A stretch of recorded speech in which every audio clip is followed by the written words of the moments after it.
First, a record cash pile does not equal an immediate market collapse. Institutional capital accumulates cash not necessarily because a crash is occurring tomorrow, but because high conviction, large-scale acquisition targets at steep discounts are currently scarce. Holding short-term risk-free yield while awaiting structural dislocations is disciplined portfolio management, not an apocalyptic prediction. Second, media headlines profit from fear, but wealth is built on corporate cash flow. Sensationalized titles generate clicks, but over decades, stock prices follow underlying corporate earnings per share. Despite macro headwinds, Tier 1 global technology, medical, and industrial enterprises continue to generate record free cash flow, operating with fortress balance sheets that bear little resemblance to the over-leveraged entities of 2008. Third, market pullbacks are healthy, expected features of long-term investing. A 10% market correction occurs, on average, once every 12 to 18 months.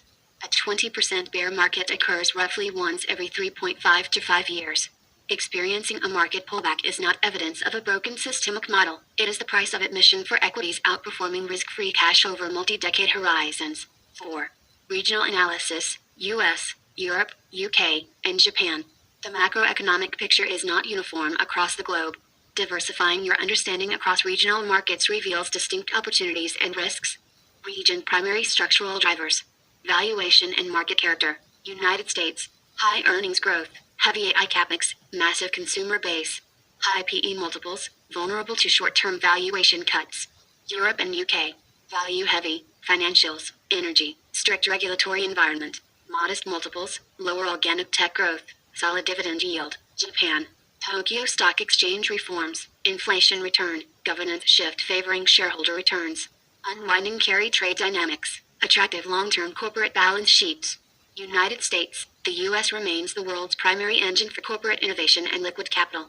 However, because U.S. indexes are heavily weighted toward top mega-cap tech stocks, any temporary rotation out of high multiple growth equities causes outsized volatility in the benchmark index. Europe and the UK: European and British markets trade at significantly lower earnings multiples compared to their U.S. peers.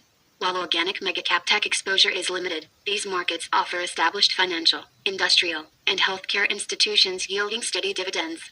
Passive boosts indexation, such as tracking the S&P 500 or MSCI World Value Cost ETFs, remains the preferred vehicle for European retail wealth accumulation. Japan: Japan's structural picture has undergone a generational shift. Governance reforms mandated by the Tokyo Stock Exchange have pushed Japanese corporations to deploy excess cash reserves, buy back undervalued shares, and focus on return on equity. While short-term yen currency fluctuations can create market waves, Japan's underlying corporate health remains a key area for international diversification. 5.